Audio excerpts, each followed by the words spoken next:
lo primero que me gustaría preguntarte es, ¿estas filtraciones son normales? Es un relato muy crudo, finalmente, al que tienen acceso, ¿verdad?, nuestros colegas de distintos medios de comunicación, y también a videos que muestran una confusa noche. ¿Esto perjudica a Jorge? ¿Lo deja en un pie legal oscuro? Bueno, la verdad es que primero en cuanto a las filtraciones, hemos visto que hoy día se filtra todo, o sea, se filtran las carpetas completas de investigación cuando muchas veces son documentos que solo pueden acceder las partes a ello, por lo tanto, la verdad es que de la reserva tenemos poco, porque en la carpeta anterior también vimos de la otra denuncia, también vimos que ya estaba filtrada la carpeta completa con todos los antecedentes, por lo tanto es algo que nos llama mucho la atención a que al poco tiempo de existir estos registros rápidamente se filtren y lleguen a la prensa o a las manos de cualquier persona. Y claramente que estas declaraciones parecen bastante graves y duras y claramente ponen al imputado en una situación muy difícil de que esta prisión preventiva que se ha decretado hoy en día pueda variar con estos antecedentes que hay, porque son antecedentes que parecen bastante graves en cuanto a esta falta de consentimiento, que siempre es lo que se ha hablado, que en una primera instancia el tribunal consideró que era algo que no estaba muy claro.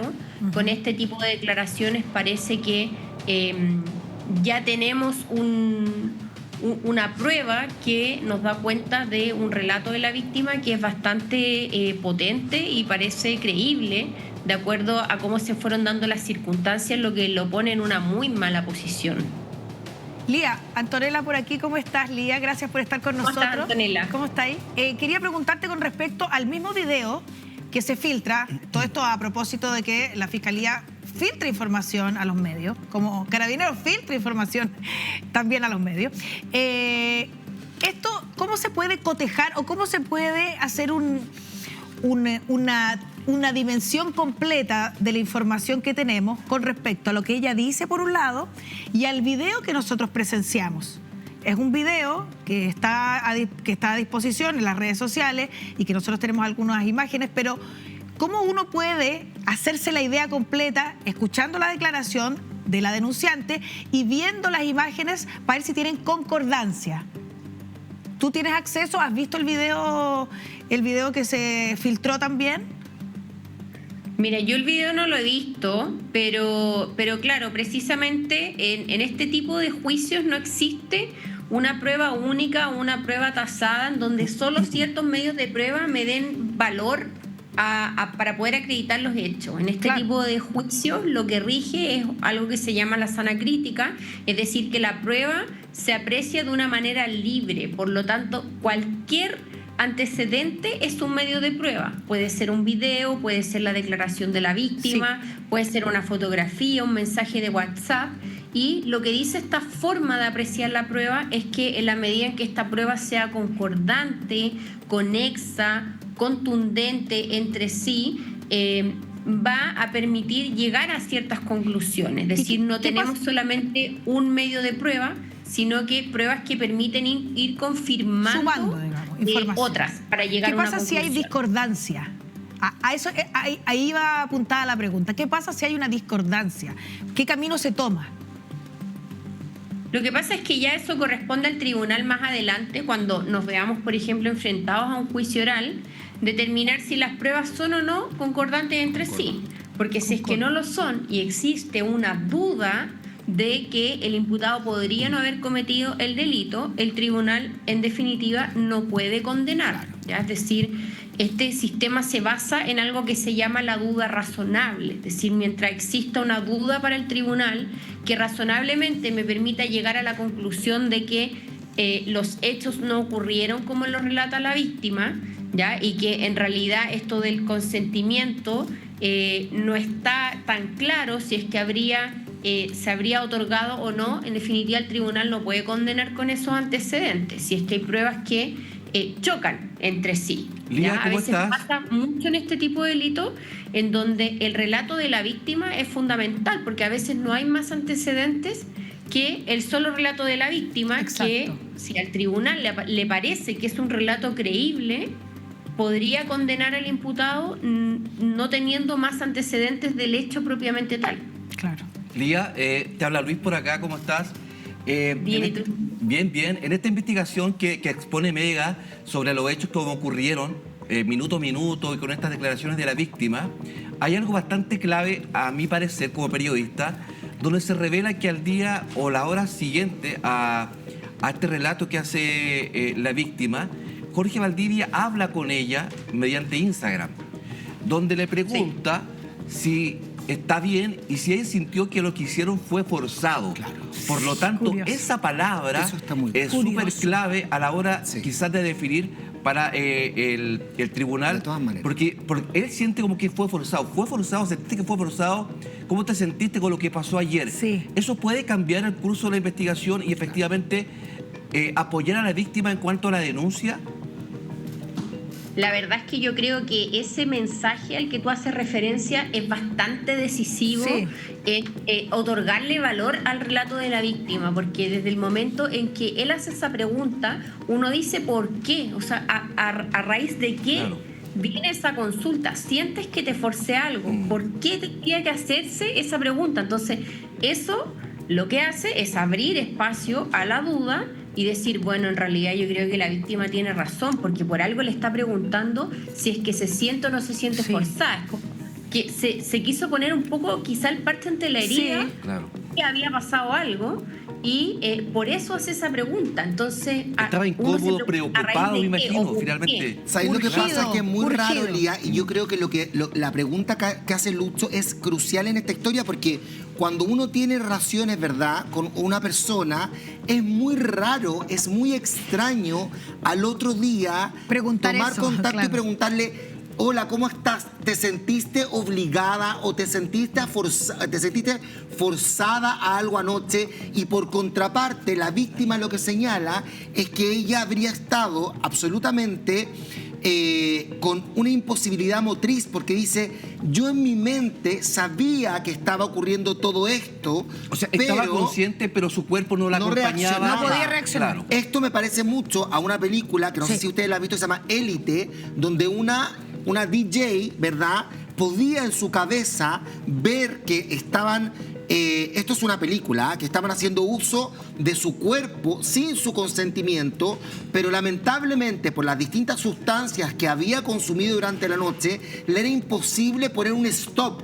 Y además, lo que me parece más grave aún, es que dentro de todo este mega relato aparecen otras figuras de otras personas que podrían, de forma subyacente, ser cómplices, ¿verdad?, de comprobarse aquello. Porque se habla de Del un manager. amigo que dice, oye, se puso celoso, se fue, me cortó la mano. O sea, hay más gente involucrada. Y por otro lado, aparecen, ¿no es cierto?, las imágenes donde una mujer sale de un departamento cubriéndose sus partes con un polerón que no es habitual. Cuando uno llega vestido a un departamento y lo pasa regio con alguien, te puedes ir con la sudadera a lo mejor de la persona, te puedes ir, pero no en una condición que se nota de vulnerabilidad. Sí. Esto es lo que uno ve al menos en términos de imágenes. Pero Lía, mi pregunta es, al ver imágenes sin sus pantalones y además con el relato de Luis, donde Jorge le pregunta abiertamente si se sintió forzada a algo o no, Jorge Valdivia podría arriesgar una pena de cárcel de ¿cuánto tiempo? De corroborarse, ¿verdad?, esta investigación y esta información. Mira, la verdad es que es difícil en esta instancia decir una cantidad de años porque en realidad tenemos que esperar el juicio, pero lo que sí podríamos adelantar es que este tipo de delitos tiene penas sumamente graves, ¿ya? Estas penas se podrían rebajar porque él tiene irreprochable conducta anterior y, por ejemplo, si es que él colabora en el esclarecimiento de los hechos durante el proceso, también se podría configurar otra atenuante. Pero como está imputado por 2 delitos en caso de confirmarse estos dos hechos, él podría ser sancionado con una pena que se tendría que cumplir de manera efectiva. O sea, ¿qué significa eso? Las penas que superan los 5 años y un día son penas que no se pueden cumplir de manera alternativa. Es decir, no se pueden cumplir en libertad o en tu casa o firmando, asistiendo a un programa de libertad vigilada. Y al ser dos causas, Lía, cada una pide 5 años y un día, vale decir, acá, como son causas separadas y entiendo que así lo están pidiendo, estaríamos hablando de un desde de 10 años en adelante. A lo que yo voy es que podría ser que en su totalidad las penas se excedan de 5 años y un día, es decir, que sean superiores a 5 años y un día, sea que lo condenen en definitiva a 5 años y un día, a 7 años, a 10 años. En el fondo es una pena que se cumple de manera efectiva, es decir, privado de libertad. Y que eso es realmente lo que le importa a la persona que está imputado, porque si es que la condena es inferior a 5 años, la persona, ¿qué es lo que hace? Que puede cumplir esa pena de manera alternativa. Como por ejemplo, doy el caso de Nicolás López. Él en una primera instancia había sido condenado a una pena que tenía que cumplir de manera efectiva y después la abogada, que es la misma abogada que tiene hoy día Valdivia, lo que hizo fue, a través de un recurso de nulidad, conseguir una rebaja de la condena. Y eso lo que permitió es que Nicolás López, si bien fue condenado en un juicio, cumple su condena en libertad, que eso es lo relevante en este tipo de casos. Ahora, este caso de Jorge Valdivia es un caso que tiene penas asignadas mucho más graves que lo que enfrentaba Nicolás López. Y por eso es que hoy día está en prisión preventiva, porque lo que dice la Corte es que este delito tiene asignada una pena de crimen, es decir, una pena que supera los 5 años y un día. Por lo tanto, si es que se llega a ser considerado culpable, la pena se podría cumplir de manera efectiva. Por lo tanto, en ese escenario es que también queda en prisión preventiva. Pregunta mucho en redes sociales, Lía, nuestros televidentes. ¿Hay un límite, por ejemplo, de investigación? Porque la investigación puede durar 6 meses, 1 año, 5 años, y Jorge puede estar en prisión preventiva durante todo ese tiempo mientras dura la investigación. Por lo tanto, sí, pues, ¿hay límites donde la justicia diga, ¿sabes qué? Esta investigación debe cerrarse en tal tiempo? Sí. Desde que existe formalización, el plazo máximo que tiene la Fiscalía para investigar es de 2 años. 2 años. Ya, por lo tanto, es bastante tiempo. Ya. Ahora, el tema es que la Fiscalía formaliza e inmediatamente fija un plazo de investigación que la Fiscalía no te va a decir, te voy a fijar 2 años, porque obviamente uno dice, bueno, esto, ¿cómo es posible que se demore tanto tiempo? Porque hay una persona que está privada de libertad, ¿ya? Entonces, la Fiscalía lo que va a pedir en un principio, un plazo de investigación, que usualmente puede ser en este tipo de casos 90 días, 100 días, pero ¿qué es lo que va a pasar? Se va a cumplir ese plazo de investigación, por ejemplo, 90 días, y la Fiscalía, antes de que venza el plazo, le va a pedir al tribunal una ampliación. Es decir, amplíeme el plazo que me dio inicialmente 90 días, amplíemelo por 60 o 90 días más, y ahí el tribunal lo que hace es citar a las partes a una audiencia para discutir cuánto tiempo más se va a ampliar la investigación. ¿Sabes cuál es el problema al día de todo esto? Es que yo encuentro... Eso puede pasar más de una vez. Que siguen apareciendo, porque la gente decía, oye, seguimos con el caso, y es porque esto pasa ahora. O sea, aparecen estos videos que corresponden, ¿verdad?, a cámaras de seguridad al interior de una discoteca. Aparece que esto pasó en 3 o 2 lugares distintos de Santiago.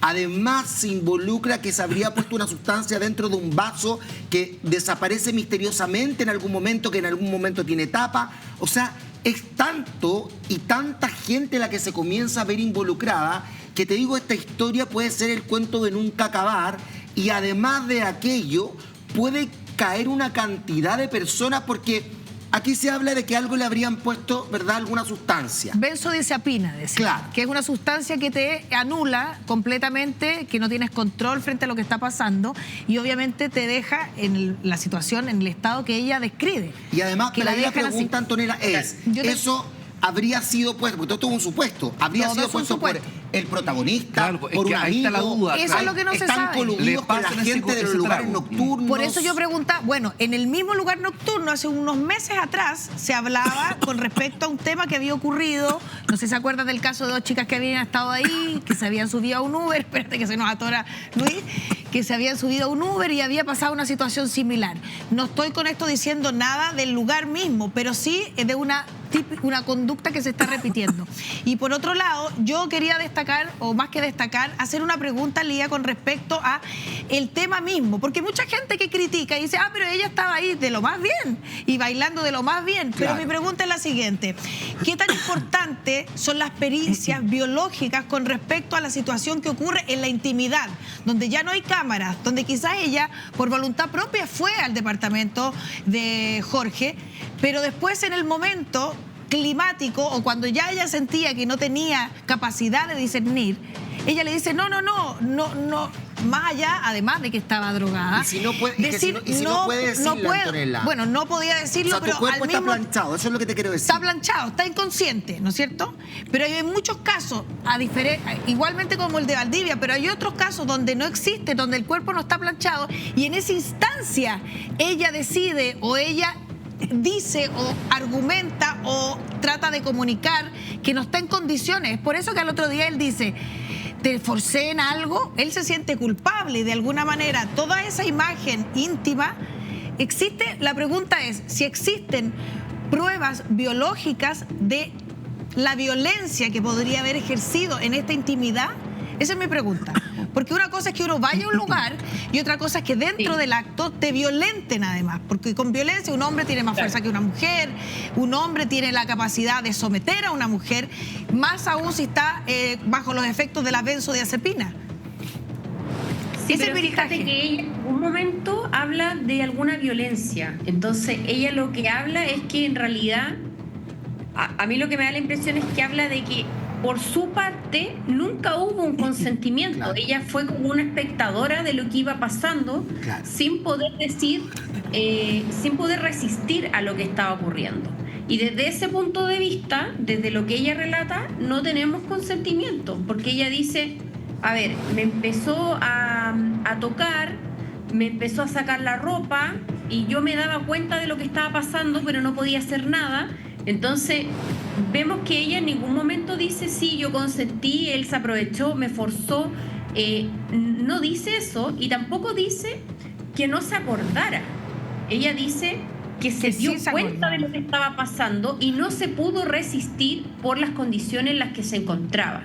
Sí. Y desde ese momento es que no existe el consentimiento. Y esto es distinto al primer caso que vimos, porque en el primer caso teníamos un relato de la víctima que decía que no se acordaba de nada. Entonces igual todos cuestionaban, bueno, pero ¿y si no se acuerda y en realidad ella fue hasta allá y consintió? Pero en este caso vemos algo distinto, porque tenemos una víctima que sí está consciente de lo que está pasando. No es un no me acuerdo de reaccionar. Es como esas películas de terror donde se ve que inyectan a las personas y ellos ven que la están enterrando, que ven todo, sí, ¿cierto? No pueden gritar, no pueden hablar, pero no pueden hacer absolutamente nada, sino que ellos sienten, están conscientes, pero su cuerpo está así como inerte. Es que es terrible. Lo encuentro que lo peor de todo y lo que encuentro terrible es que había más gente. O sea, sí. Acá hablamos de que en el departamento estaba o habría estado el hermano. Hablamos de otra persona que en un momento decide retirarse. O sea, su amiga que la va a buscar verdad, después. Perdona, el nombre de la persona que... Claudio, me dice que en ese momento Claudio Valdivia, el hermano de Jorge, también estaba presente. Entonces, ahí es cuando uno dice cómo no tener conciencia. O sea, porque puede haber un huevón enfermo. No estoy diciendo que sea el caso, pero puede haber. Pero resulta que si hay más gente en la habitación y vemos cómo están ocupando el cuerpo de una persona, porque lo que están haciendo es ocupar el cuerpo de una persona que está prácticamente muerta físicamente, más no cerebralmente, ¿cómo nadie es capaz de parar una situación y decir, compadre? O sea, ¿no te das cuenta que esto es tan mal? Es tener sexo con una persona que no está, porque no está físicamente capacitada. En sus 5 sentidos. Entonces ahí es cuando yo me cuestiono y digo, había más personas. Entonces esto me parece que ya raya en algo que es terrible, y por eso cuando digo que esto va avanzando cada vez más, porque ¿cuál era la figura del hermano? ¿Cuál era la figura del amigo? ¿Cuál es la figura de cuando llega la otra persona? ¿Qué pasa en la discoteca cuando alguien se da cuenta? Tú sabes que en un centro nocturno, tú sabes que yo tuve un centro nocturno, Lía, en San Bernardo, tú sabes que está imposibilitado por ley que el centro nocturno a ti te tenga en estado de ebriedad. Por ley, que no lo hace nadie evidentemente, porque todo lo que queremos es vender copete, ¿no es cierto?, y ganar plata, pero un centro nocturno que a ti te viese en estado, ¿no es cierto?, o en un estado que no puedes tenerte en pie, el centro nocturno debe retirarte o se expone a una multa. Sí, pues. Entonces yo digo, si viene una cabra tambaleándose, que se va a subir al Uber, que después llega... ¿Dónde está el conserje del edificio? Al parecer la chica era el objetivo de otro amigo de Jorge Valdivia, que en un momento parece que se pone celoso.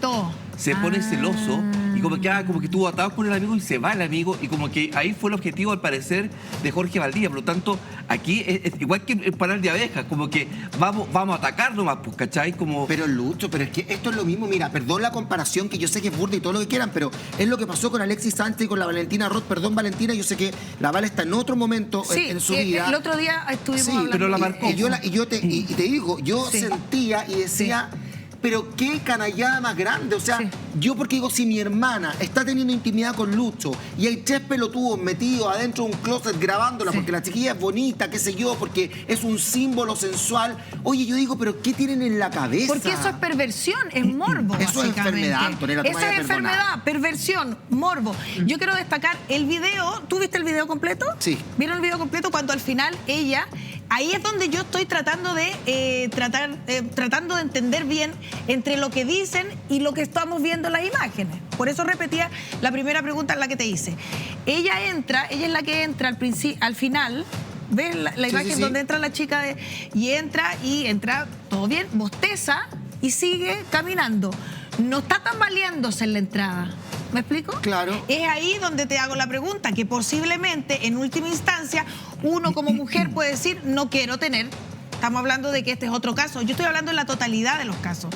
Puede también existir no consentimiento a último minuto. Exacto. Y eso también constituye un abuso, una violación. Pero fíjate que ahí es más difícil de probar, porque mira, si nos vamos por eso ya pregunto por las pericias. Sí, mira, hilando muy fino, ahí como tú decías, Antonella, ella se ve que va caminando sola. O sea, exacto. Eso no concuerda mucho. A eso me refiero. Yo en el video, eso no concuerda mucho con lo que se relata por su parte, en donde dice, yo iba en un auto, ¿cierto? Y él empieza a realizarme tocaciones, yo no me podía mover, como que ella da a entender su falta de voluntad en ese sentido. Entonces tú, por otro lado, te preguntas, bueno, si ella ya estaba incómoda, no estaba aceptando esta situación, ¿por qué después se baja y se va caminando y llega al lugar y entra de todas maneras? Porque está ahí arriba la pelota, por Lía, cuando uno está arriba de la pelota, está haciendo un ¿cuántas análisis veces no nos ha pasado no estamos todo? culpando, estamos haciendo el análisis para entenderlo. Pero estamos arriba de la pelota, llegamos a un departamento y la galla se desploma. Yo he visto amigas mías y tú lo sabes, que de repente se toman un medicamento, tú me vas a entender a dónde voy. A ver. Se toman un medicamento y resulta que el medicamento la saca. Entonces pueden empezar a hacer cosas como, por ejemplo, decir, oye, me voy a sacar la polera y se le arranca un pecho. Oye, me voy a sacar un pantalón y se bajan los calzones. ¿Qué hace la mayoría de los hombres? ¿Qué hace la mayoría de los hombres? Oye, vamos, festejando, compadre. Mira, la chiquilla se está empelotando. Oye, no se está empelotando. Y ahí es donde están los amigos para ir a agarrarla y decirle, comadre, venga, usted no es show de nadie. Si usted quiere hacer algo, hágalo en su sano juicio. Y a todo el resto de zángano que está disfrutando una situación, háganlo, pero cuando la gente está en su pleno juicio, no cuando alguien está botado ni planchado porque se ha tomado un medicamento. Es verdad, yo estoy absolutamente de acuerdo con lo que dice Sergio, pero a mí en la línea de tiempo es la que no me calza cuando ella habla lo del auto y luego avanza hacia el edificio. Pero no porque esté dudando, repito, porque es súper delicado hablar de estos temas, porque uno queda de un lado o de otro. No, yo estoy tratando de entender. En esa línea de tiempo, ¿qué es lo que pasa? Porque no sabemos qué pasó dentro del auto. Es el relato de ella y versus lo que viene antes y lo que pasa después. Nosotros tenemos las dos otras escenas, falta la escena central para constituir un relato, una narrativa.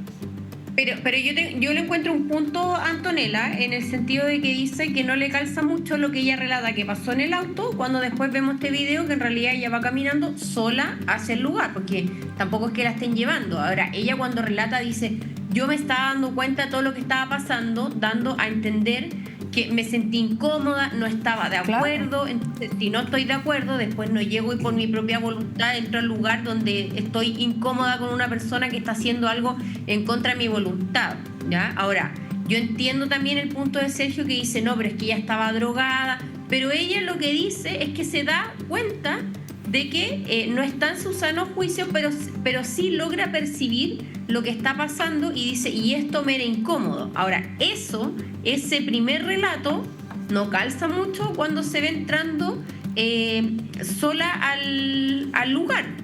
Para mí, por lo menos, es algo que está como raro, por lo menos por así decirlo. Pero, ok, yo te puedo dar el punto, Lía, pero lo más extraño del mensaje al otro día de Jorge cuando le pregunta si se sintió forzada a hacer algo. ¿Por qué alguien? Porque yo te digo, a mí no, en mi vida me ha pasado que alguien me pregunte, ¿te sentiste forzado a hacer algo? Es una pregunta muy rara dentro de una historia. Es muy rebuscada. Es muy rebuscada. Es como que te acusan solo, Es que es claro. muy extraño. Sí, es muy extraño. A lo más uno podrá decirle, hoy sabes que se me apagó la tele, no me acuerdo bien lo que pasó anoche, pero yo nunca, te lo juro por Dios, forzado, de los claro. años que tengo de Nadie, existencia, nadie. nunca he escuchado que a algún cercano mío le pregunten, oye, ¿ayer te sentiste forzado a hacer algo? Nunca. Entonces yo digo, o yo he vivido todos estos años en otro planeta y hay gente que se maneja de otra forma, no sé, en las discotecas del sector alto de la capital, no tengo idea, no ha sido mi realidad. Mira, Lía, la verdad es que este caso va a seguir dando vueltas. Agradecemos profundamente que tengas siempre la dedicación de contactarnos, porque esto suma y sigue. La verdad es que esto es un puzzle que cada vez las piezas calzan menos y cada vez se pone más peliagudo. Pero obviamente agradecemos tu expertise, tu buena voluntad, y ya ustedes lo saben que si tiene un lío, llame a Lía.